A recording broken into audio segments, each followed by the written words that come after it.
Ek wil begin met hierdie vraag, want baie van ons leef 'n lewe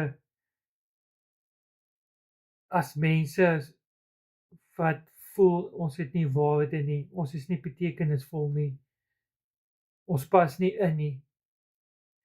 En die vraag wat ek wil vra is, hoe leef ek 'n betekenisvolle lewe? Want ja, ons weet dat God gebruik bekendes en invloedryke mense. Maar weet jy, hy gebruik vir my en vir jou ook as gewone mense in ons daaglikse lewe. Nou juis in 'n gejaagde en de mekaar wêreld het ons God se hulp nodig om 'n sinvolle lewe te leef. Hoor wat sê die volgende teksvers, Filippense 2:13. Want dit is God wat julle gewillig en bekwaam maak om sy wil uit te voer. Nou, dit is God wat ons help om sy wil uit te leef, elke dag.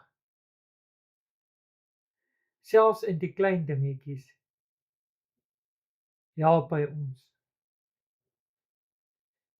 Dus kan ek kies om die krag en liefde en selfbeheersing wat die Gees in my bewerkstellig uit te leef, daar waar ek myself bevind, by die werk, by die huis, by die winkel, ja, selfs by die kerk ook. Maar ons moet net gewillig wees om deur God gebruik te word. Want daar waar jy dink jy is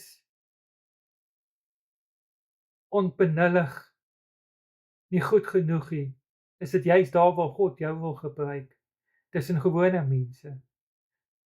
Dalk net daai een persoon wat 'n drukkie nodig het, wat 'n goeie woord nodig het, wat net 'n glimlag nodig het, wat dalk ietsie nodig het om te eet, wat sy hele wêreld verander. Dis waar God vir my en vir jou wil gebruik. God bless.